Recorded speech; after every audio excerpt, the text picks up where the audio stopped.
ئامادەی فام لە ماوەیەکی زۆر کەم توانی ناوبانگێکی گەورە دروست بکە، هەروەها بە تەمەنێکی زۆر کەم توانی مێژوو و دەستکەوتێکی زۆر گەورە تۆمار بکە و لە زەهن و تێگەشتنی خەڵکدا دروستی بکات. ئەم دەستکەوت و سەرکەوتنە بەڕاستیەکەی تەنها لە گۆشەنیگای شارەوە ناکرێت سەیری بکەیت، چونکە ئێستا یەکێکە لەو ئامادەیانەی کە لەسەر ئاستی کوردستان باسی دەکرێت، ناوی دێ و خەڵک دڵخوازە بۆی و خەڵک تەمەنا دەکا لێرە بخوێنێ. ئەمەش بەدەر لەوەی کە شانازیەکە بۆ ئێمە چێژی زیاترە، بەڵام پێم وایە بۆ شارەکە و بۆ دەڤەرەکە و بۆ ناوچەکە یەکەمە و بە چێژە و مای شانازی بۆ هەموو لایەکمان. سێمین ساڵی دەرچوونی پۆلی 12مانە پێم خۆشە لە حزوری جەنابتاندا دەربارەی دەستکەوتەکانی ئامادەی فام قسە بکەین و هەندێک دەستکەوت و دەرەنجامی ئامادەی فامتان بۆ بخەینە ڕوو. ساڵی 2022 بۆ 2023 کە یەکەم وەجبەی پۆلی 12مان بوو، ئامادەیەکەمان توانی سەرکەوتنێکی بەرچاو بەدەست بهێنێ. 65 خوێنکارمان کۆنمرەی سەرونەوەتیان هێنا. بەمەش توانیمان یەکەمی سەر ئاستی بەڕێوەبەرایەتی پەروەردەی ڕاپەڕین بین کە دەڵێی بەڕێوەبەرایەتی پەروەردەی ڕاپەڕین واتە بەڕێوەبەرێتی پەروەردەی ڕانیە و بەڕێوەبەرێتی پەروەردەی قەڵاتزێن. هاوکات هەر لە ساڵی یەکەمی پۆلی 12مان توانیمان 6 خوێنکارمان لە ڕیزبەندی تۆپتێنەکانی هەرێمی کوردستان بن، واتە لە ڕیزبەندی دەیەکەمەکانی سەر ئاستی کوردستان. هاوکات هەر لە ساڵی خوێندنی 2022 بۆ 23 32 خوێنکارمان توانیان لە کۆلێژە پزیشکە باڵاکان وەربگیرێن.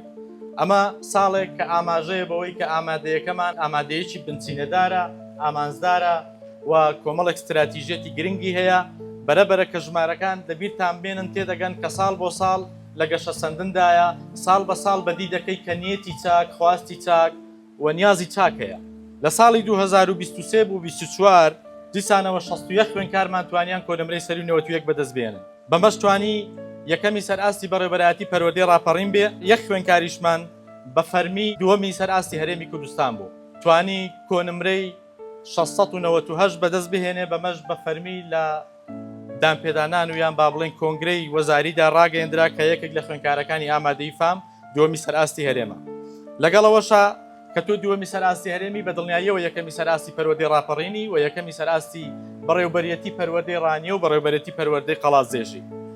لەو خوێنکارانەدا هاوکات هەمان ساڵ 12 خوێنکارمان لە ڕیزبەندی دەیەکەمەکانی سەر ئاستی هەرێمی کوردستان بوون. ئەم ساڵ کە لێرەین مەراسیمی سێەم دەکەین، لەو کات و ساتەدا 80 خوێنکارمان نمرەی سەرونەوەتیان هێناوە کە سیر بکەیت لە 60ەوە بۆ 80 کەواتە دیسانەوە مەبەست و نیازێک یان خواستێک یان خەونێکەیە کە ئێمە ساڵ بە ساڵ مەبەستمانە لە هەڵکشان دابین، لە گەشەکردن دابین. بۆیە ئەوە وەکو باس و خواسێکی لەو چەشنە لێم وەربگرن کە ئێمە وەک دامەزراوەی پەروەردەی فام هەموو توانای مرۆیی و ئەخلاقی و ئینسانی و معریفی و مادی و داراییمان دەخەی نەگەر تا بتوانین خزمەت بەم شارە بکەین و خزمەت بەم خەڵکە بکەین، چونکە پێمان وایە ئەم شارەیەکە کە لە شارە هەرە پڕوزە و هەرە پداهێنەر و هەرە مرۆڤ توانادارەکان کە بێت و لە شوێنێکی گونجاو مامۆستای باش، خوێنکاری باش، خێزانی باش کە بێت و خوێندنگەیەکی باش، دامەزراوەیەکی باش خزمەتیان کە ئێمە دەگەن بەرەو سەرکەوتن. ئێمە شانازی دەکەین بەو خزمەتەی کە بە ئێوەی دەکەین وە شانازی دەکەین بە ئەوەی کە ئێوە متمانەتان پێبەخشیوین،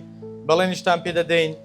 کوردەواری دەڵێ ئێستا هیچمان نەکردووە، بەرەبەرە نیاز و ویستی گەورەتر لە ئارادایە و ئێمە هەرچی توانای معریفی خۆمانە دەیخەین نەگەڵ تا بتوانین لە خزمەتی ئێوە دابین. گرنگە ئاماژە بە ڕۆڵ و کاریگەری مامۆستا بەڕێزەکان بدرێن. مامۆستایانی بەڕێز، ئێوە سمبولی ئەم سەرکەوتنەن، ئێوە ڕەمزی زانست و ڕووناچین. گرنگە پێشەموان ئاماژە بە ڕۆڵ و کاریگەری و پێگەی ئێوە بدەین کە لەم گەشتە زانستیەدا چەندە خەمخۆر و مادونە ناسانە پشگیری و هاوکاریتان پێشکەش بە خوێنکارەکان کرد. خوێنکاران داهاتویان لەسەر شانۆی زانستی ئێوە بنیادناوە. ئێوە تەنها مامۆستا نەبوون، بەڵکو ڕێنماییکار و هاوڕێ و هاوڕێگەی خوێنکاران بوون. بە دڵسۆزی و پەرۆشیتان بوونە پاڵپشت و بەدیهێنەری خەون و خواستەکانی هەم خوێندنگە هەم خێزانەکان. هەروانەیەکتان هەر ئامۆژگارێکی ئێوە ئەمڕۆ بۆتە چرای ڕێگای سەرکەوتن، بۆتە پردی پەڕینەوە ڕووە و زانست و فێربوون. بە ناوی ئیدارەی خوێندنگاوە سوپاسی بێپایان ئاراستەی ئێوەی بەڕێز دەکەین. بەڕاستی پای سەرەکی ئەم سەرکەوتنە بە ئێوە دەزانین وەشایانی سوپاسێکی قوڵن. بۆ دایک و باوکانی بەڕێز کە ئەمڕۆ ئامادەن و لەم ئێوارە قەشەنگە لەگەڵمانن. دایک و باوکانی بەڕێز، ئێوە پاڵەوانە نەبیندراوەکانی پژە و سەرکەوتنن.